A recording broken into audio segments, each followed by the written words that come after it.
Have you ever wondered how one man could bring an entire continent to its knees, redrawing the map of Europe and changing the course of history forever? Today, we diving deep into one of the most epic and transformative periods in modern history, the Napoleonic Wars. This isn't just a story of battles and generals. It's a saga of ambition, revolution, and the birth of the world we know today. So, grab your seat, and let's march back in time. To truly understand the Napoleonic Wars, we have to go back to the French Revolution. The late 18th century saw France in turmoil. The old monarchy was overthrown, and the ideals of liberty, equality, and fraternity echoed across Europe. But this new republic was seen as a threat by the old monarchies of Austria, Prussia, and Britain. They formed coalitions to crush the revolution and restore order. It was in this chaotic environment that a young, ambitious Corsican artillery officer began his meteoric rise, Napoleon Bonaparte. Napoleon wasn't just a military genius. He was a master of opportunity.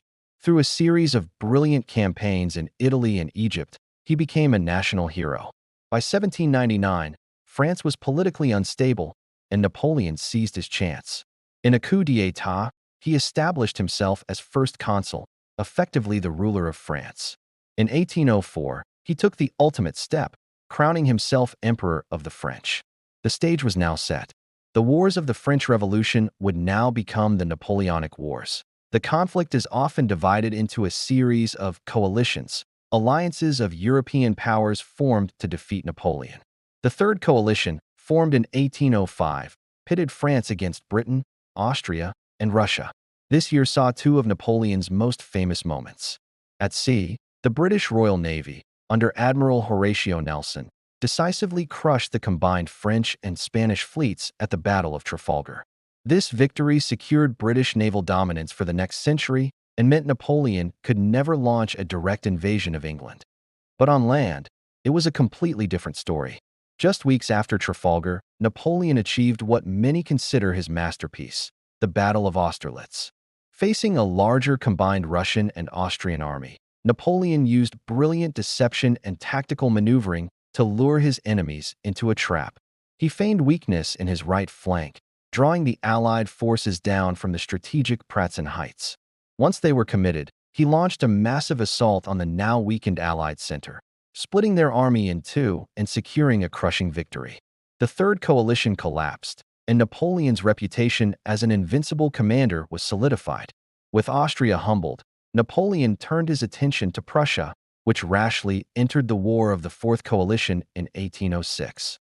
The result was a lightning campaign. At the twin battles of Jena and Auerstedt, the once feared Prussian army was utterly annihilated in a single day. Napoleon marched into Berlin in triumph, a moment of supreme dominance. He then pushed east, fighting the Russians to a bloody stalemate at Eylau before finally defeating them at Friedland in 1807. The subsequent treaties of Tilsit, signed on a raft in the middle of a river, represented the high-water mark of Napoleon's empire. He and Tsar Alexander I of Russia carved up Europe between them. Napoleon was the master of the West and Central Europe, placing his relatives and marshals on the thrones of new kingdoms in Italy, Spain, and Germany. A key part of his strategy was the Continental System, an economic embargo designed to cripple Britain by closing all European ports to its trade. He believed that if he couldn't invade Britain, he could bankrupt it. But this very system would plant the seeds of his downfall. The Continental System was deeply unpopular and difficult to enforce. To tighten his grip, Napoleon made a fateful decision in 1808. He invaded Spain and Portugal, a campaign that would become known as the Peninsular War.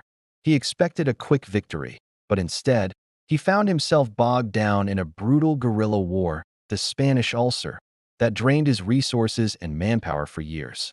The British, led by the future Duke of Wellington, landed an army in Portugal and supported the Spanish and Portuguese resistance, tying down hundreds of thousands of French troops. While his armies were bleeding in Spain, Napoleon's relationship with Russia began to sour. Tsar Alexander I was feeling the economic pain of the Continental System and reopened trade with Britain. For Napoleon, this was an act of betrayal that could not be ignored. In 1812, he assembled the Grande Armée, the largest European army ever seen. with over 600,000 soldiers drawn from France and its allies, and launched his infamous invasion of Russia. The Russian campaign was a catastrophe. The Russians refused to give Napoleon the decisive battle he craved. Instead, they adopted a scorched earth policy, retreating deeper and deeper into the vast Russian interior, burning crops and villages as they went. Napoleon captured Moscow, but it was a hollow victory. The city was largely deserted and soon set ablaze, leaving his army with no shelter or supplies as the brutal Russian winter began to set in. The long retreat from Moscow is one of history's great horror stories. Hounded by Cossacks and freezing temperatures, the Grande Armée disintegrated. Of the more than 600,000 men who marched in, fewer than 100,000 made it out.